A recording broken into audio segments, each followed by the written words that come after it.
This episode of Show Me the Meaning is brought to you by Mubi. For an extended 30-day trial, go to Mubi.com/Wisecrack. This episode is also sponsored by Cover. Save time and money with Cover. Hey everyone, welcome to Show Me the Meaning, Wisecrack's movie podcast. Show me the bing bong! My name is Jared, and I'm joined here with the Show Me the Meaning crew. We got Ryan. What up, film fans? And Austin.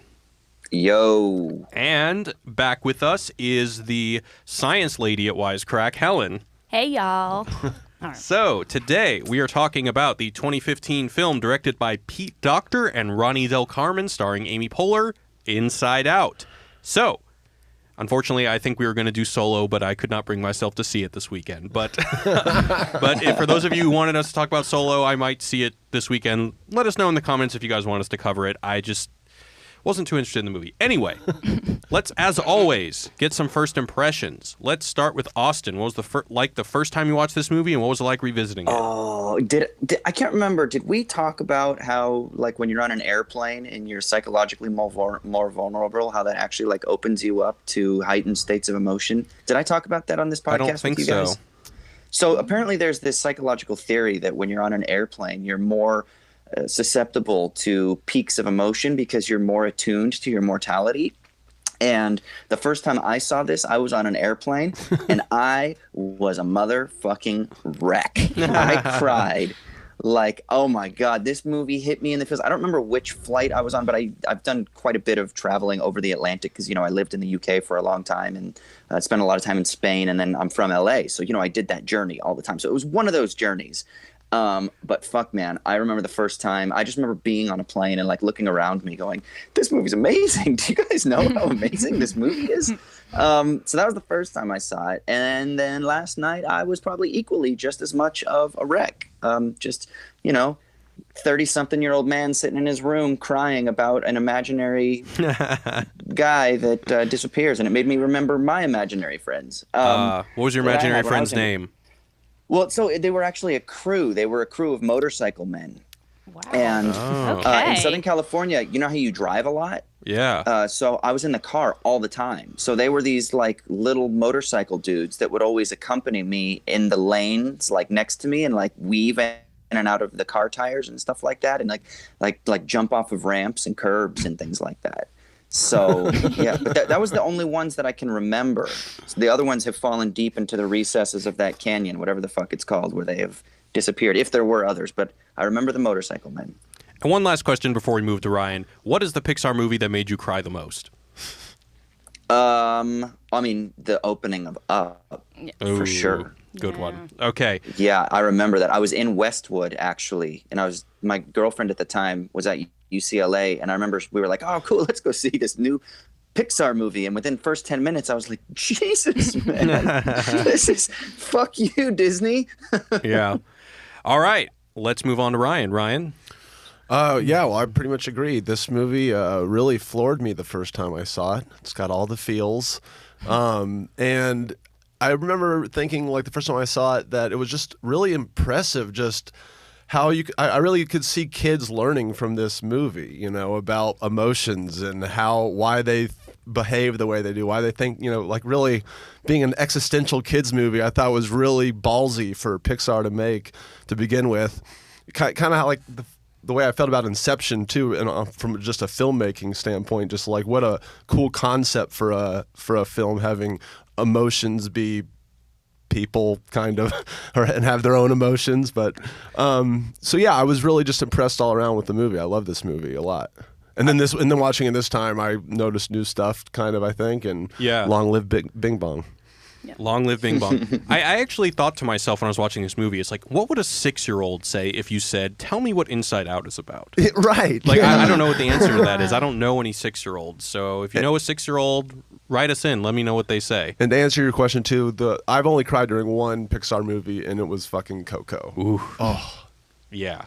God damn. Helen, I believe, actually, Helen, the neuroscience aficionado, it was actually her first time seeing this. Is that right? I don't know how I missed it. It was honestly phenomenal. Like, I think I cried through the whole thing too, and I thought it might just be me. I was like, I'm just emotionally vulnerable, and started thinking actually about all the things happening in the movie, and I'm like, oh my god, this is like reflections. This is exactly what's happening to me right now, and then it's just, like my sadness is just out of whack. But no, I think it was just such a beautiful artistic representation of the mind, and I can't get enough of it, and yeah, so it was very emotionally taxing, but overall delightful. So nobody had ever said, you got to see Inside Out. No, nobody ever mentioned it, but I feel like I'd heard it come up a little bit, and it was like, oh, this is a movie about the brain, you'd really like it, and then but had never seen it, but I just missed it somehow. Yeah. But God, it was so good. Yeah. It was so well done. I'm glad you liked it. Yeah. And Pixar movie that made you cry the most? This one. Yeah. I cried a lot, but this one through the whole thing. So. Yeah. So I mean, as far as crying, like the Bing Bong bit is sad. Yeah. But actually, that's not the bit that gets me the most. The bit that gets me the most is when she comes home. And then it's like reuniting with the family. And then, of course, the bit when she first realizes that sadness is important. Like, those are the bits that I actually think are, like, Bing Bong that's sad. But for some reason, it's the other bit. It's almost like the happy bits, the bits that are like profound emotion that are the ones that get me the most. I don't know. Cool. You guys? I hear that. Well, and Jared and Helen, I was just going to ask, imaginary friends when you were little? Oh, yeah. God, I had one. I don't remember his name. I don't even know if he had a name. I just remember. remember. So his memory faded out in your he's headquarters. dust. Oh, my God. So sad. Yeah, I don't know what to sad. say. I was like 3 years old. That is tragic. What about you, Helen? I did. I had a white cat named Lily, and it A was real almost a white cat? whole world. No, she Oh. was in my mind. She was very much like a humanoid white cat in a lot of ways. Yeah. So it was very like, and she had a husband named Charles Barkley. I think, what was that cartoon? There was a cartoon a long time ago that was like I think it was All Dogs Go to Heaven. I think something about that movie, like, I don't know, it ended up being, so I have a representation in my mind of that, and it just manifested in an imaginary friend. Mine was the Teenage Mutant Ninja Turtles.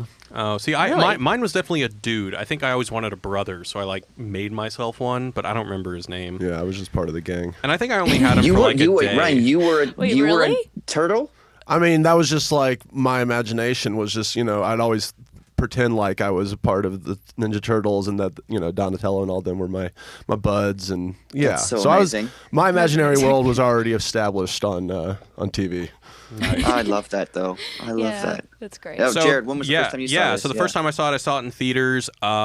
It's weird because I am such a huge Pixar fan. I think that the people at Pixar are the best storytellers in the world, hands down. And I think that this movie on a conceptual level is unique and fascinating. But I think I don't think you can connect with these characters, like the emotions, like the joy and anger and sadness, as much as you can a character like Ratatouille or one of the characters in The Incredibles. And we'll talk a little bit more like that. But yeah, I was similarly pretty amazed. And revisiting it this time, I honestly just found myself really neurotically just trying to figure this.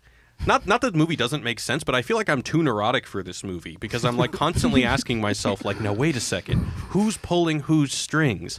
Like are the emotions informing her? Is she informing the emotions? Rick Sanchez. There's man. all sorts of Don't really think about it. There's all sorts of really interesting philosophical and scientific questions you can ask about this movie that it brings up. But ultimately, this is no different. The Pixar guys, they know how to tell a story. I cried during fucking Bing Bong. That shit was insanely sad. Real tears. Real tears. But I will say that the biggest cry, not Coco, Toy Story 3.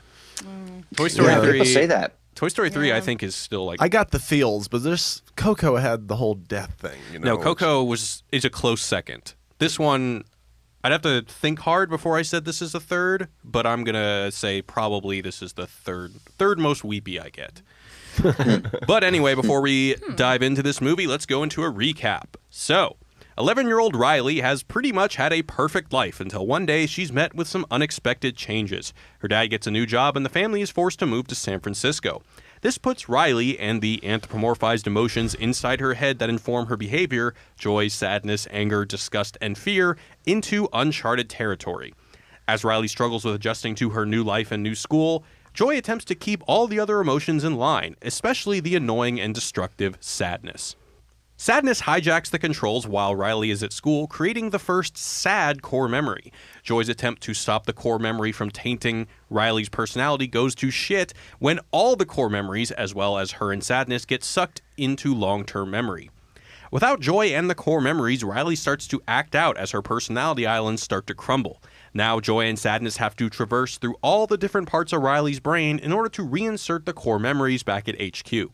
Along the way, Joy and Sadness meet Riley's childhood imaginary friend Bing Bong, and Riley plans to run away back to Minnesota. Joy and Bing Bong fall to the area where memories are forgotten, and Joy realizes the developmental importance of Sadness, and Bing Bong sacrifices himself so that Joy can escape the pit. Just as Riley is about to take the bus back to Minnesota, Joy and Sadness arrive at HQ, and Sadness reinserts the core memories, turning them sad. Riley returns home to her parents and has a good cry, rebuilding the personality islands to her new teenage stage of development.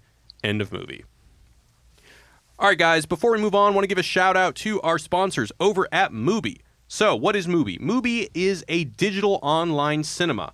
What that means is that instead of going to a movie theater where there are a certain amount of movies playing, you can now go on a website where there are certain movies playing, and in this website there are 30 movies playing at a time.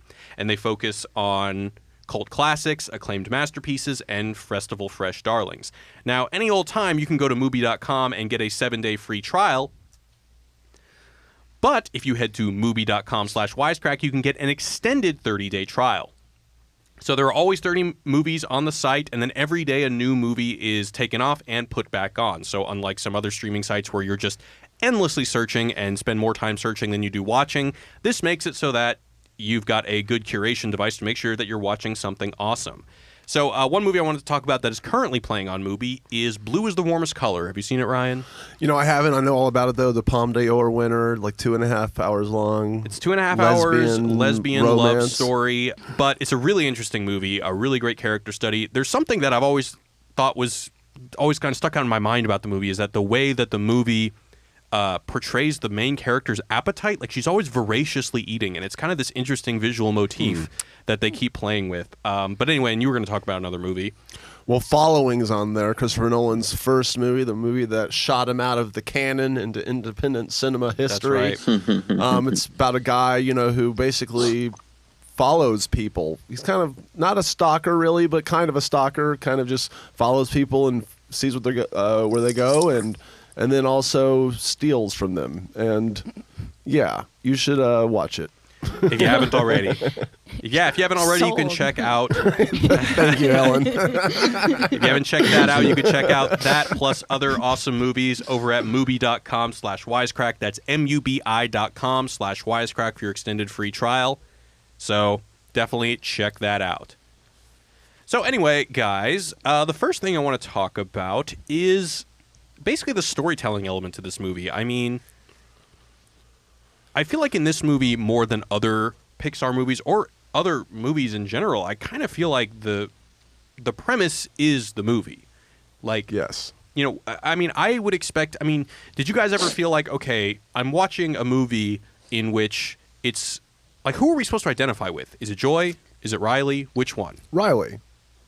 What do you think? I would say Riley too, but even then, I don't think you're really supposed to identify that closely with any of them. It's more of a reflection, I think. My question is, I mean, I thought that Riley's the protagonist, but the problem is Riley, if we're to say she does make choices in the film, then are we basically watching a puppet show but focusing on the puppeteers instead of the puppet? I agree with you that the entire mechanics of how this system works is shaky at best. You know, it's one of those things that, like, you see the thing and you're like, okay, that makes sense.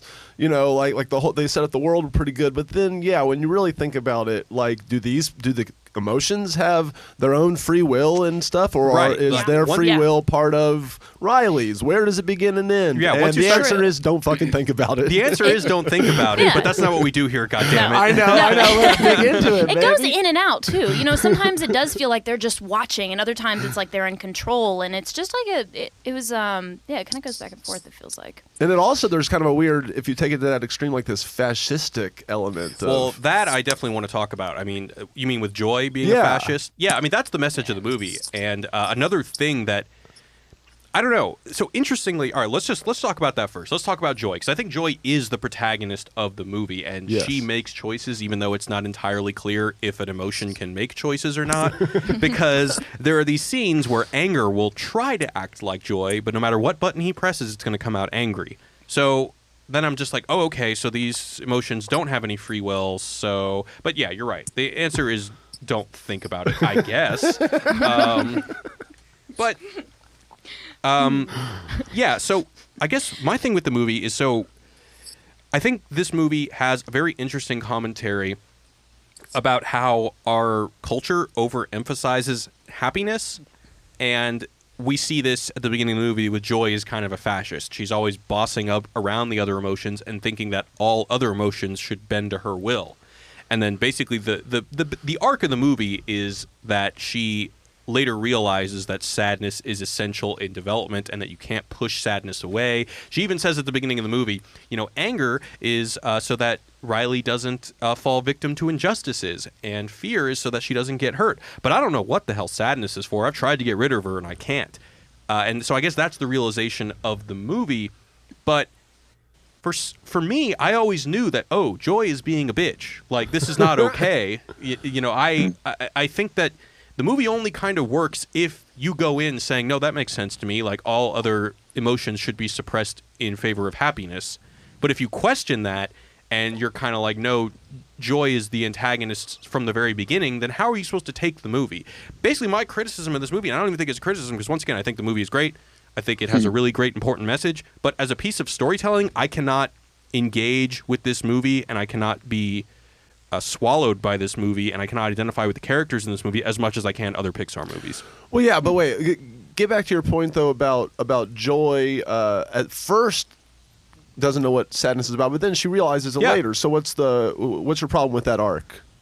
I guess because I think in order for that arc to work, we also have to be on her page and say, oh yeah, like it makes sense that Joy would be trying to push sadness out of the way. Why can't we just think that she's has flawed thinking at the beginning, and you're the whole time supposed to be rooting, saying, hey, why are you being mean to sadness? And then she learns what we've already known the whole time at the end. I guess. I mean, usually when things are at, I agree with you, but I think that's more to the point of of my criticism of the movie, or how this, look, it's hard for me to say the word criticism, because I think any time, you could do this with any movie, right? You could have There Will Be Blood, except, we're seeing the emotions that are puppeteering Daniel Plainview, but who would want to watch that? I think you made a good point a minute ago about how society makes, overemphasizes joy, right, and that she's kind of joy is a personification of that, of like, oh man, we got to be happy all the time. Why not be happy? Why being sad? And so when we were talking about the free will of each character, it's like each character, they are personified of whatever their emotion is. That is their train of free will, basically, or their of action. So she's just trying to maximize joy, and sadness is her, main thwart to that. So it's kind of like, and I think it's cool that she learns at the end that she doesn't need to do that. Yeah, I was gonna say, but let's be real here. This film actually completely throws into disrepute the idea that there is such a thing as free will. And when you study, that's true. I thought that too. and when you study neuroscience, same thing. From what we understand in cognitive theory is that sometimes our decisions are made before we consciously are aware of them, up to a half a second. So there are chemical processes that take place prior to our conscious awareness of them that really throw into disrepute this idea of a libertarian free will, free from any sort of coercion outside of our conscious willing of the decision. And this film, that's what's on display. So each of the little, like, the personifications of emotion, they don't have like a free will. They're just driven simply by what we might call their sort of so Spinoza uses this term conatus, which is this idea of like your the desire to sort of maximize or to persist in your being, right? So they sort of just like are habits of the thing that they're defined by. So joy is just perpetually joyous. Anger is perpetually on the cusp of exploding because it's perfect for Lewis Black anyway. And each of the personifications are just like the habit of that sort of striving to persist in their being, and then that manifests into feelings in Riley. And I think that there's like a distinction that needs to be made, and the film doesn't touch on it, but I think it kind of hints at it. And if it doesn't enough, then this might be actually where the science is interesting. But Antonio Damasio talks about the distinction between emotion and feeling. And emotion is the sort of like pre-awareness of the things that happen to your body that jolt it in its states, that either increase or decrease the various states of that we would call emotion, quote unquote. But feeling is different. Feeling is the conscious awareness of anger or sadness or frustration or fear or whatever. And so what you see then is you see a sort of like a unilateral direction of the personifications of emotion that then manifest into the feelings within Riley. But I don't think that they're very clear about making that distinction, but it's kind of there. And so if that's the case, then the idea of free will seems to be a sort of, I don't know, just a folk way of talking about something that is a deeper neurological process. So sadness, does she choose of her own free will to paint the memory sad? If you see in the movie, she's like going up to the core memory and she's like, ooh, and she wants to touch it. She wants to touch it. Who is compelling her to want to touch the memory? Why does she want to touch the memory? Is that even like when Joy asks her, why did you do that? She doesn't have an answer. Yeah. She fumbles around looking for an answer. So what is compelling her to touch these core memories? That's the question of free will that I think this movie poses. Or is it just a particular stage in psychological development? And so because Riley is now 11 and her emotions are going to become a little bit more complex, and this is, I don't know how accurate this would be, but I watched previously, I've watched some videos by one of the scientific consultants. His name is Docter Keltner. Yes. And he talks about how actually in young women in particular, between the ages of like 10 and 14, there's like a radical shift in like, I can't remember how he described it, but he was like, basically like your happiness goes down, you know, like the experience of joy kind of has like this sliding scale downward. And it's not that you don't experience happiness or joy, but all of a sudden the complexities of emotions start to come in and things get to be very different. So I wonder if that's what it is. It's like, she's on the sliding scale to puberty and complexity of emotion. And so that's why there's this like compulsion. But Helen might be able to. But I'm saying, where does the compulsion come from? Like we're saying that biology, growth, development. So we're just saying that the emotions are reacting to the real life, or that there's just some like factory of hormones that basically affect the emotions and propel them to do things. Well, I think that's what they're supposed to do, right? That's kind of their whole purpose, is to be able to, and in this case, I think it could be puberty, but I also think it could be cognitive appraisal, and just kind of like we see in the movie too, that sadness enables you to be able to reflect on your situation. Like when when Sadness is talking to Bing Bong and he's able to talk, it was something, you lost something that you love. Right. And that's where I think it's like, oh, Sadness, what are you doing? But she is enabling that process. Right. Or that's kind of how I interpreted that a little bit, because it is kind of like, what the hell is she doing? But it seems like that might be her prerogative. Yeah. Yeah, to your point about the free will of sadness, what I want to know is sadness, does sadness have the character in all the different people? Because we know that sadness is in everyone. Is sadness the same in everybody? Kind of, because that's kind of what you're getting at. Is does Riley's sadness character have her own compulsions? Because she obviously seems like this kind of bumbling, negligent character if she's going to be tainting all of knowingly tainting all of the memories as sad. And Joy, like you said, point blank asks her, why the hell did you do that? And she doesn't have a good answer. It's just kind of like she's just drawn like a zombie. Yeah. Like a child, basically. I don't want to go too far down this rabbit hole, but my question is just, okay, so if Joy can only do joyous things or act joyously, what is it that compels her to be protective over Riley more so than sadness or any of the other ones? Because so far, Riley's just been a super joyful character. She's the one in charge. Isn't that kind of how it works? So in that case, she would not have free will, because we're getting back to the question of free will. Right? It's like I think what you and Austin are saying, and the profound message of this film is that our emotions may not know ourselves as much as we cannot know ourselves. Is that? I can see that as being. I don't know. What do you think, Austin? I mean, what do you mean our emotions cannot know ourselves? I mean, because emotions are blind. Emotions don't have conscious awareness. They just simply function. And I mean, we, in a way, like the point of bringing up Keltner, one of the things he talks about, and he emphasizes over and over again, is that we are our emotions. And what he means by that is your conscious experience isn't something that's separate from reason or rationality, but as a matter of fact, they're intertwined. So there isn't this war of like reasoning or faculties that are somehow opposed to emotion, but they are actually made up of emotion. They are emotion expressed. So I don't know that we can even, I mean, from like an authentic point of view, I don't know that we can speak about emotion being aware of itself. And I think that it's better to maybe think that they're just sort of like functioning as pure automatons of their characteristic. So joy just simply is joyous in all of her expressions. Disgust is simply disgusting in all of her expressions. Fear in all of his expressions. Does that make sense? So everything that it does just simply moves towards that end because it's impelled by what it essentially is. They're emotional and then it manifests viruses.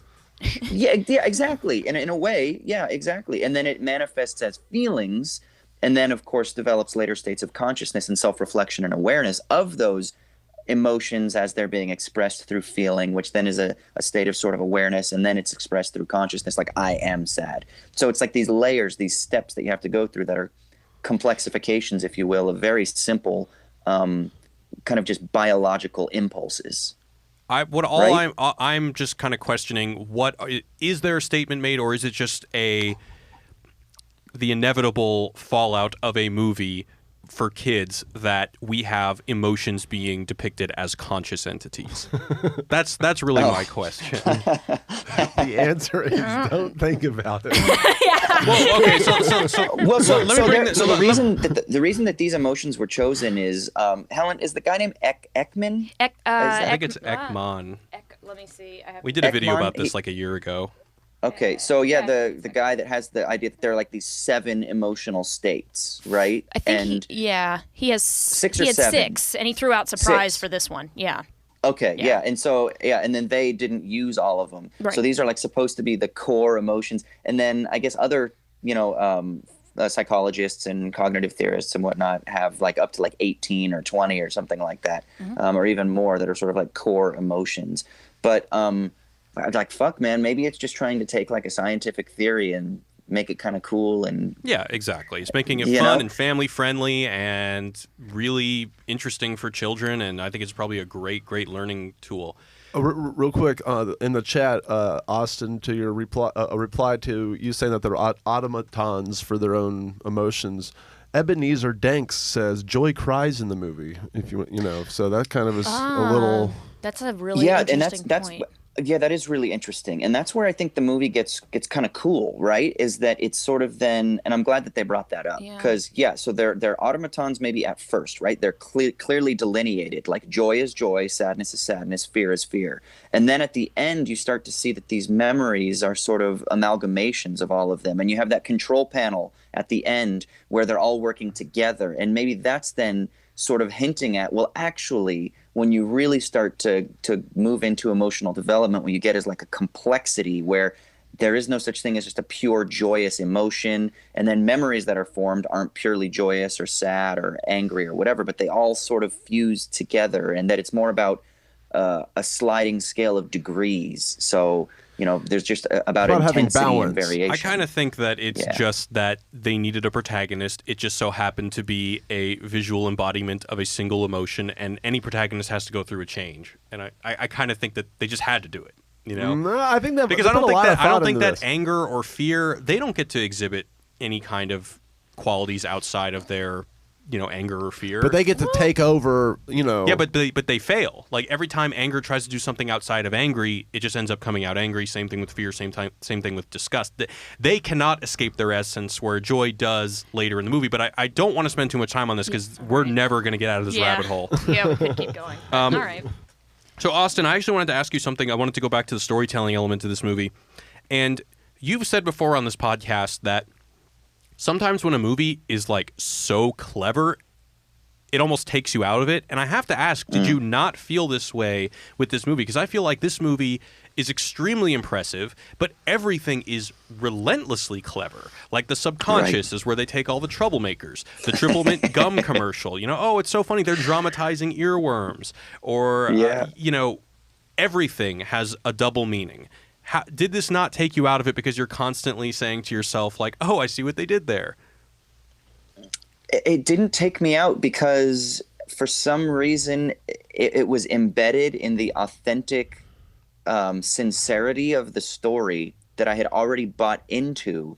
And I think in a way we talked about Brecht last week with regard to Deadpool. And even though this film isn't intentionally Brechtian, by using all of these references, it sort of makes you self-reflective. And you hear that, like the gum commercial, you're like, fuck, how many of these stupid jingles do I have that ring in my head perpetually out of nowhere? Like you're not fully clean unless you're zestfully clean. Like, fuck, we know the Zest commercial. I know Double Mint Gum. I don't know that one. I know Double Mint Gum and Big Red for McDonald's, sure. ba ba ba ba ba. You know, like fuck, man. Like, how many of these jingles are going to rattle into my brain forever? So there's a cleverness, but at the same time, it kind of like takes you along with the story and makes you think about, oh my God, my impulse is for joy, or my impulse is for anger, or my impulse is for fear. And so in my imagination land, and I mean, I didn't have a teen boy crush from Canada, but I had teen girl crushes from around the world. So that factory of them being made, you're like, fuck, that's really clever. And it makes you think about yourself and your own life experiences in a way that I think, I don't know, for me, it doesn't actually take me out of it. And maybe it's just because I bought into it so hard at the beginning. When I watch this movie, I feel like I'm watching an idea play out more than following a character's emotional experience. So let me give you an example of what I mean by this. So I think if you look at some of the best Pixar jokes, what this movie does with like everything, including all the lines of dialogue, is what a lot of Pixar movies do in the third act with some of their visual gags. So like, whereas other Pixar movies, we have humanoid characters going through with other Pixar movies, we have like non-human characters, but are kind of portrayed in a humanoid way, going through very human emotions. But in this movie, we're just kind of watching personified emotions. So in Ratatouille, at the end of the movie, these visual gags are really great because in Ratatouille, we see mice do mice things when they're cooking. So, you know, we're seeing these visual things happen and like they're rolling wheels of cheese or whatever. We're like, oh, that's funny because they're using our knowledge of mice to, you know, make this extra clever. Or when Buzz and Woody use toys in a creative way to stop a car. Or when we see Mr. and Mrs. Fantastic going through the visual cues of a midlife crisis, but it's really in the context of superheroes. But in this movie, that's the whole thing. The whole thing is, see what we did there? They changed it up, dog. They just made a new kind of movie, you know? I mean, I think it's so impressive. Like, obviously, it's awesome. I mean, this is, once again, still within the canon of Pixar being the best writers in the world. But I'm, like, too neurotic for this movie because I don't feel like I'm getting... With other Pixar movies, like, I will never forget Woody or Buzz Lightyear. I'll never forget Wally. I'll never forget the Ratatouille rat, even though I can't remember his name. But, you know, I went on journeys with those characters and really projected my human emotion onto them. But I don't feel like we're getting this shared sense of humanity with Joy or with Riley, because Riley's more or less the puppet in the movie, and Joy is either a fascist or not a thing with free will, and I just not... I just get taken out of it a little bit, but that's not to say that the movie isn't amazing and that it's not one of the most impressive movies made in the last 10 years. What I would say about that is that it's... I mean, I totally agree with you, and then I also totally disagree on how much that matters, you know, because it's like... From you're right. It's not a normal hero's journey. But I love movies that just, you know, break, you know, like Pulp Fiction or whatever. They chop it up, or they or Inception, where they, you know, there's so many layers of storytelling. This is fucking child movie Inception, and it's awesome, and it's and we should be grateful that it exists. I'm not being grateful. Can we not have nuance on this podcast? I'm sick and tired every time I'm like critical. Someone emails us like, "God, Jared, you miserable bastard." Well, that's what they're saying. That's what they're saying on are the they chat. saying like, "How dare you criticize something that's perfect?" I know that. Oh, go ahead, Ryan. I'm sorry. I was just going to say, I know that you followed up with that. You also think is very impressive, but I also think that who cares about the hero's journey? This is a cool kids movie. End of story. Yeah, see, I was going to say, I think what you're saying, Jared, is precisely the point of Brechtian alienation. Is that you're not supposed to just simply be immersed in aligning with the character. You're supposed to have that suspension of disbelief itself suspended. and that's precisely what like Brechtian theater, or like something like Waiting for Godot, or like self-referential films, or Breaking the Fourth Wall, are supposed to do. They're supposed to elicit a sort of self-reflective experience. So maybe when you think about Inside Out, rather than thinking like, man, I really love Joy as a character 10 years from now, what you'll think about is, man, I remember how interesting it was watching that movie. Absolutely. It made me think about, and so maybe that's what's different about the premise this film is the movie. Exactly. Right. Yeah. And that maybe that's what's fucking cool about it, is that it is a sort of Brechtian Pixar film, whether they intended it to be so or not. So I'm going to read a quote from an Atlantic article by Daniel Smith. He said, last year, Variety predicted that this movie could eventually prove to be as revolutionary as Dante's Divine Comedy, which so vividly described the Italian poet's vision of heaven and hell that it shaped the public's image of both ever since. And basically they're saying that this movie could very well inform the way that we think about and visualize how the brain makes decisions. And as a piece of art like that, I totally get it. I mean, I don't read Divine Comedy and I'm like, oh man, I don't know what's going to happen to, Dante. And, I don't. It's like it's a piece of poetry, and it's beautiful and it's thought-provoking, but it is not a character story that grabs you by the balls at all.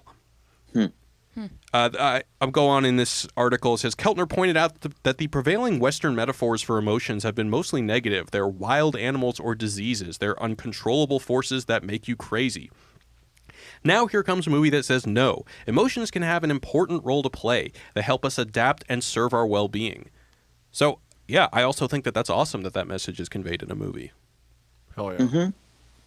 Do you think that it's going to be as popular as celebrated as Dante in a couple hundred years?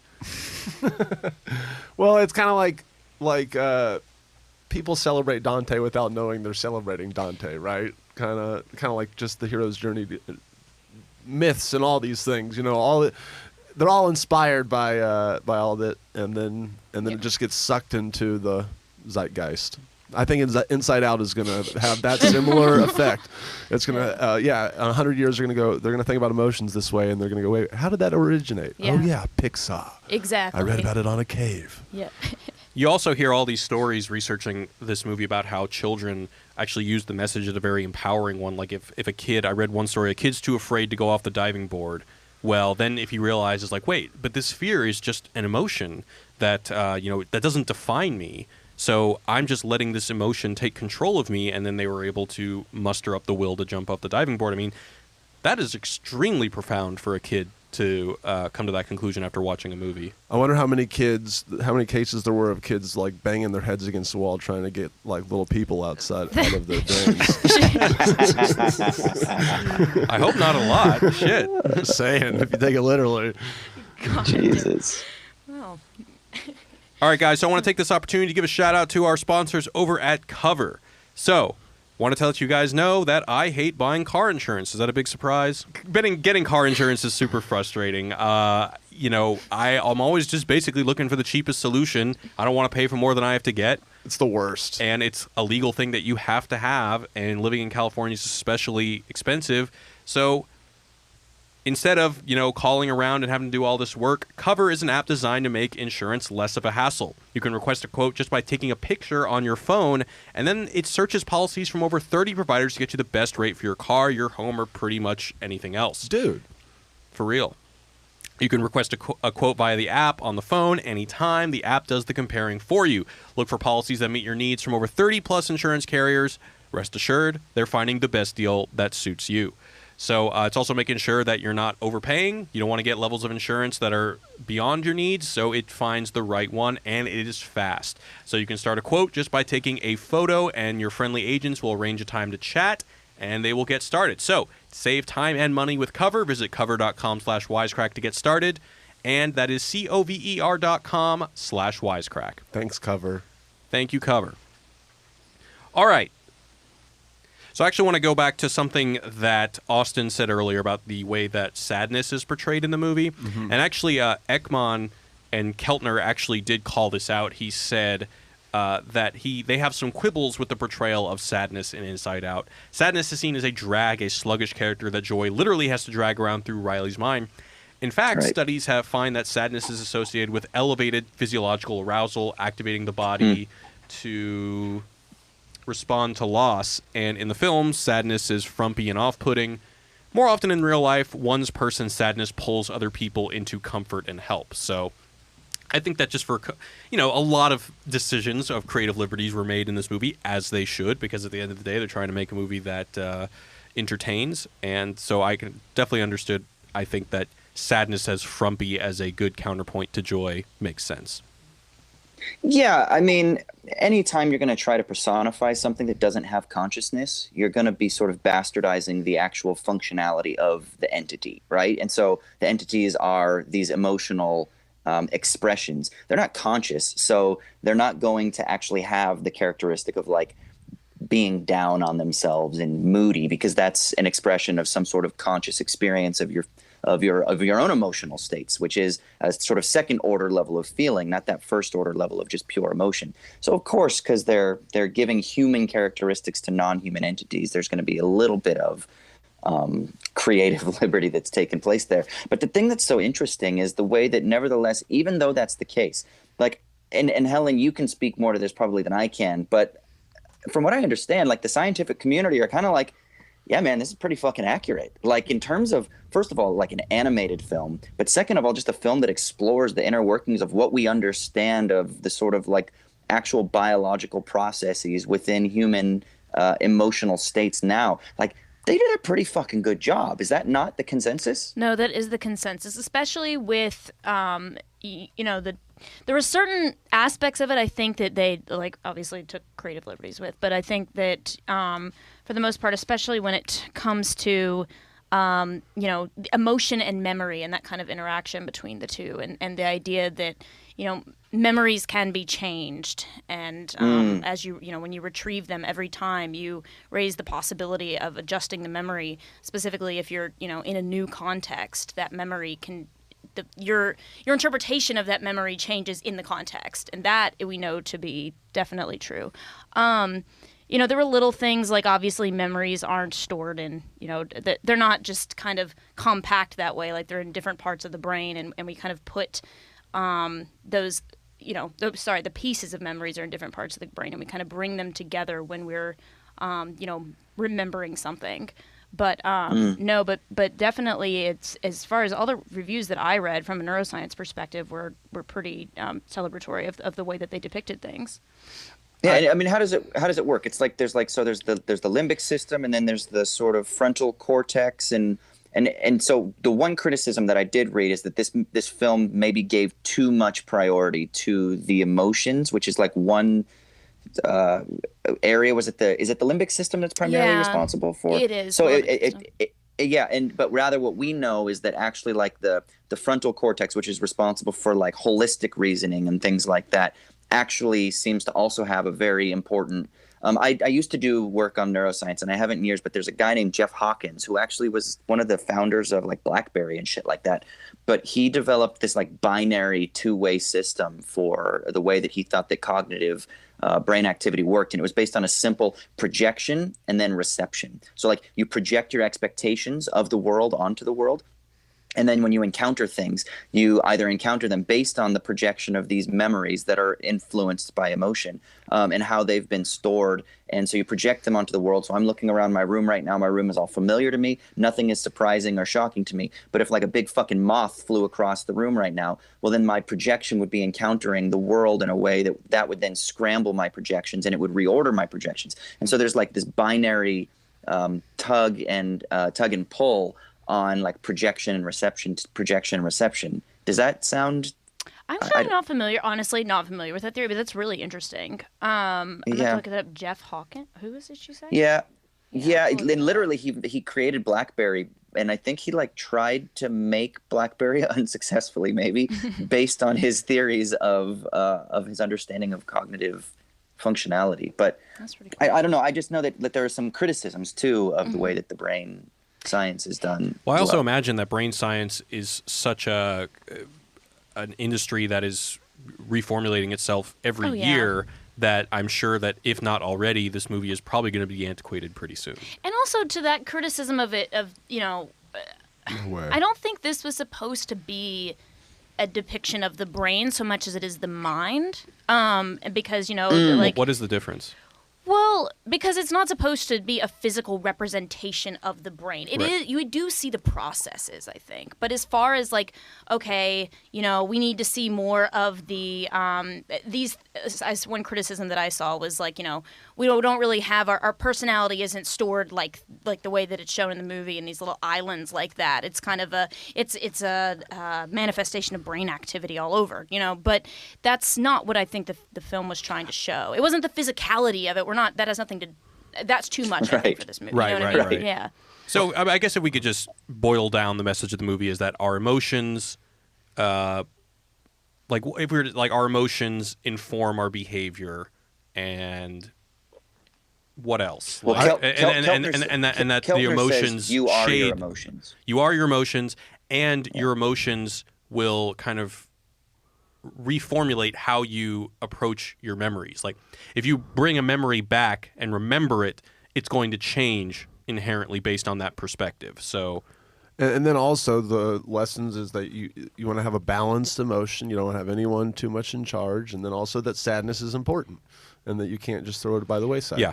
Yeah, the sadness is an important part. At first, I thought maybe there was too much praise on that end, I think. But the more I think about it, it just was kind of like, we see it throughout the movie. There are so many situations where sadness been considered as, had they just let her kind of do her thing, that there might have not been certain conflicts come up, like between the parents and Riley.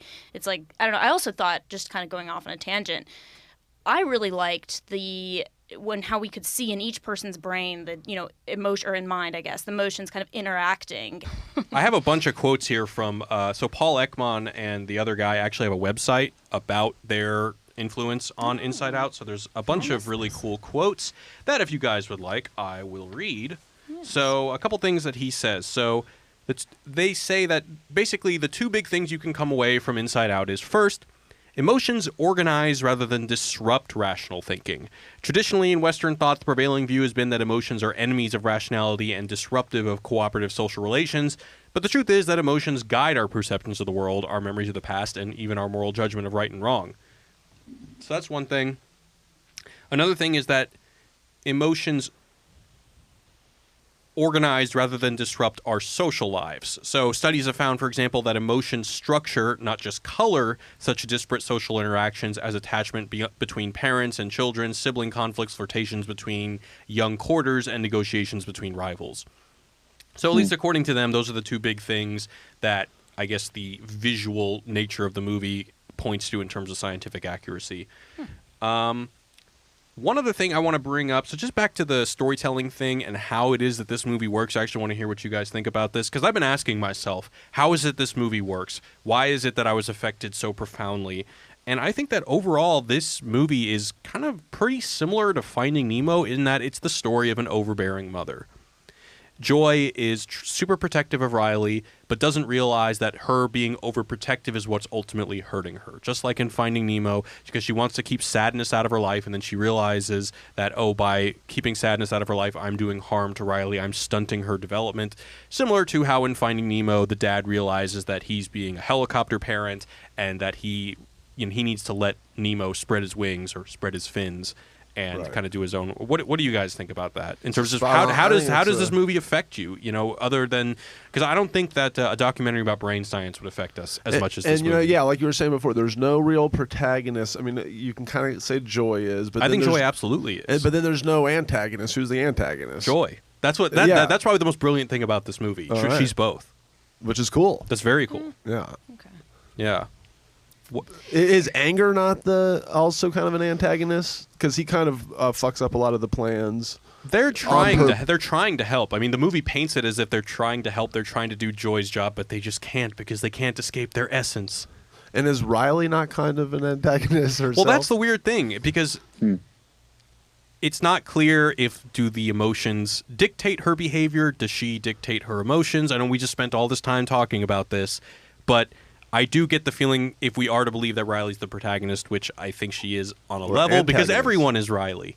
or antagonist? Well, I think Both. So there's actually an interesting way, and it was actually something that Helen said a minute ago that was really, I think, important. She said this film is less about like the inner workings of the brain than it is about the mind. And in the language of like philosophy or phenomenology, we would say that it's a language, or it's a film about consciousness, right? And the exploration of the different layers of like pre-reflective and then into reflective consciousness. And actually, I listened to a talk where Keltner quotes Jean-Paul Sartre. And Sartre wrote 2 books. His first book was on a theory of the emotions, and his second one was called Transcendence of the Ego. And in those books, he actually develops a sort of theory of consciousness or theory of mind that maps on quite well to what this film is exploring.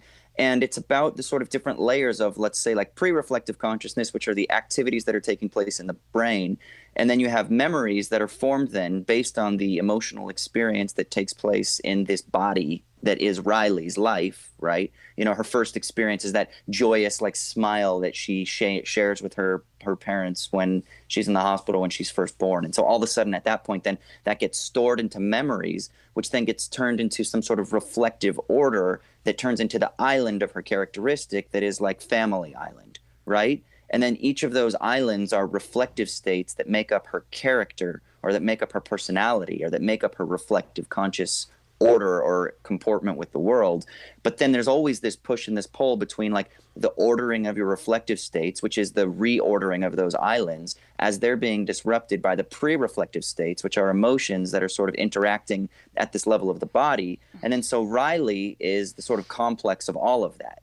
So it's emotion mixed with memory, mixed with the way that emotions form memory, and then how memories sort of would then impinge back on emotion and reflective consciousness. And there's this dialectical relationship that then turns into the body that is Riley. So there's like this warring faction that's always taking place that kind of fits within these varying levels of conscious experience. And so that's where you get the sort of the layers of protagonist and antagonist. They're all kind of protagonists and antagonists as they're warring with each other.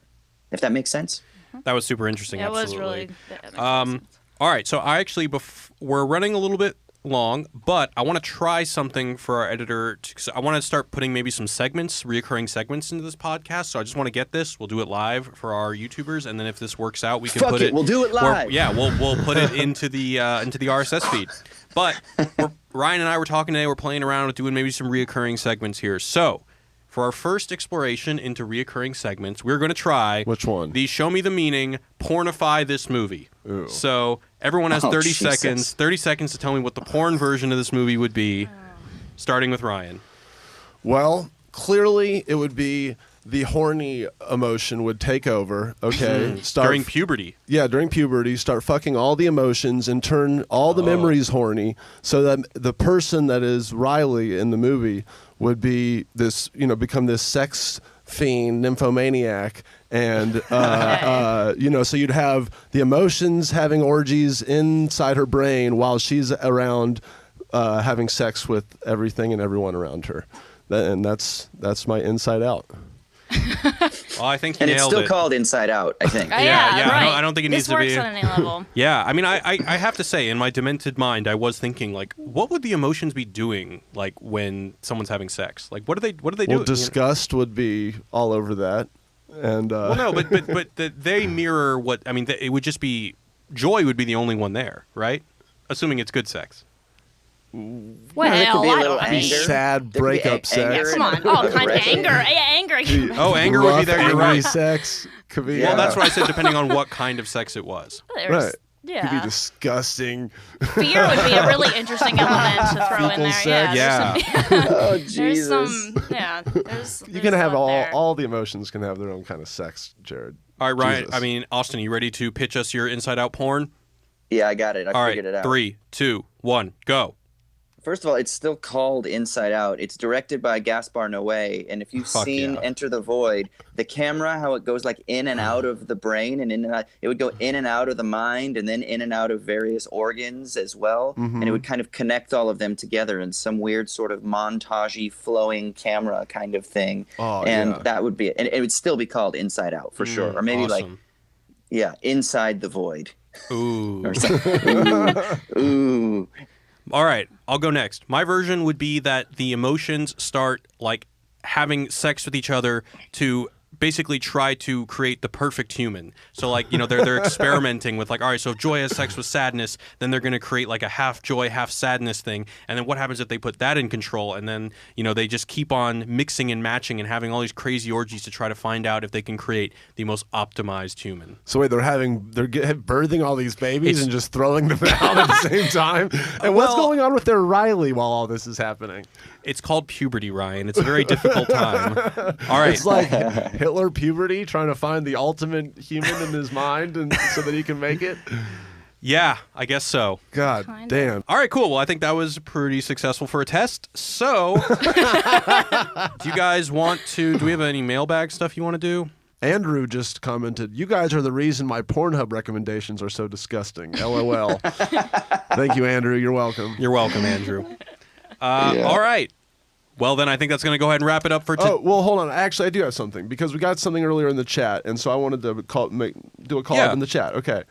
So we were talking about imaginary friends and our imaginary friend, and Christopher said way earlier, imaginary friends are overrated. It's all about tulpas these days. Oh, so do you know what a tulpa I had to is? look up I had to look it up. I need to know. I know what a tulpa is. And well, here's what it is on what is a tulpa on Google. A tulpa is an entity created in the mind, acting independently of and parallel to your own consciousness. They are able to think and have their own free will, emotions, and memories. In short, a tulpa is like a sentient person living in your head, separate from you. Thank you, Christopher, for fishing me that. There are people who actually try to go through these year-long process of creating an alternate consciousness in their mind, and like a lot of this overlaps with kind of like people in Japan who are in love with like anime characters. They actually try to create a tulpa of that anime character so that they can actually have as close to a legitimate relationship with an imagined or an imagined person as possible. We actually Ryan knows that we actually got a email from a fan once who was very passionate about talking about his process of creating his tulpa, and it was actually interesting because I wanted that was a tulpa. Yeah, I wanted to approach this with the least judgment as possible. This is interesting. Austin, would you rather have a tulpa or be an incel? Or have an imaginary friend? Wait, why are those the two choices? Well, I'm just saying, if you're an incel, you don't have to be celibate if you just create a tulpa. Yeah, if I've got to do it and I just bang my tulpa, you could do anything you want. Well, I don't know. Once it gains its own consciousness, maybe not. You can bang your tulpa whenever you want. I mean, you don't want to go straight tulpa status. Then fuck it. I mean, if we're gonna do sex robots in the future, why not just have a disembodied, entity that's with me all the time that I can love and that can love me back? The amazing thing is if it's a product of my own creation, then it would be a sort of analogon of my imagination, which means that I create it the way that I want to. Actually, right? I think that's so. The next How does level. It create? Like, would it have its own autonomy? Is that supposedly the idea? Yeah, well, I mean, that's what I was going to say. It's like Frankenstein's monster. You don't want to create a suffering abomination that's going to wreak havoc and get vengeance on you. You know, your tulpa to go, yeah. Wait, dude, why is this not a movie? This is amazing. Someone creating a tulpa and then it goes crazy. It's like Lars and the Real Girl, except the fucking Real Girl is a disembodied thing that comes to life or something. Because it doesn't have IP attached, Austin. If it was a tulpa of Thanos, then we're talking. Robo tulpa. We should have come full circle on this podcast and all go around and say what our tulpa would be. Well, it doesn't have to be an anime character or a real character. It can be anything. It can just be anything. What is the? What would my tulpa be? Yeah, dude. Fuck. So you're asking what would I try to, like, is this like an ideal partner that I just, look, creating a tulpa sounds dangerous. It sounds like you're fucking with your mind. I just wouldn't do it. The personality of Ryan Reynolds in the enough. body of Kate Beckinsale. That would be mine. Okay. Does that work? Sure. Yeah, hell. Shit. Helen, what would your tulpa be? Well, are they conscious? So they have their own consciousness, right? I think after they are created, you can no longer control them. Oh. Yes. Wow. In theory. I don't know. This one's tough. I'd really need to think about it. But I feel like the thing too. I mean, not only is this is kind of dangerous though. Like my grandmother was paranoid schizophrenic, so well, wait, like why does this have to do with that? that's Well, because now I feel like, are people not trying to like valorize or indulge, in you will, the potential of To me, sort of it breaking with seemed reality? like or the way you described it, Dan. I read about it. Seemed like it was a subculture, and that they were perfectly aware that they were creating it in their mind, but still they wanted it to be as real as possible. And so, yeah, I don't think that there's So it's just indulging in fantasy then. That's what the impression I got. But I don't know. Okay. If Because someone the has a more tulpa, involved in if someone that, has I a think, tulpa, right? please let us know and tell us if we're right or wrong Like, about seriously. Or this. just let your tulpa tell us. Yeah, or have the tulpa email us, please. Yeah. All right, that's I going to don't do it for today. I want to thank everybody for coming along, and I also just want to say, if you guys have a chance, I would really, really appreciate if you left us a review on iTunes. It helps us a lot. It means the world to us. So please, if you have a second, give us a review on iTunes. Would mean the world to Ryan, Helen, Austin, and I. It feels good. I want to thank Helen for coming and joining us today. Thank you so much. It was great having you. Thank you for having me. It was awesome. And as always, Ryan and Austin, where can we find everybody on the internet? Well, you can find me on YouTube and Facebook at Ryan Shorts and Ryan's Game Show. All sorts of fun comedy stuff all the time, every day. I love it. And Helen. You can find me on Instagram at Floersh, Floersh, and it's mostly pictures of bugs and flowers. So Oh, man, I enjoy. like the bugs. Yeah, I love I bugs. wanna see the bugs. Bugs are dope. And Austin. Hit me up on Twitter, Austin_Hayden, and you can tell me about your tulpa experience. And then my Ryan Reynolds, Kate Beckinsale, and your whatever tulpa can have a chat with each other. Fuck yeah. Awesome. Cool. That's it for today, What guys. are you, Jared? Oh, my tulpa? I mean, No, where can we find you on the internet? Oh. Where can we find your tulpa on the internet? You can find my tulpa on the internet at you could just at Wisecrack, or my Instagram is at Father of Woody, which is just pictures of my dog and my girlfriend's dog. Hell yeah. Cool. All right, guys. Thank you so much. Until next time, peace. Goodbye from Hollywood, California, and rest in peace, Bing Bong!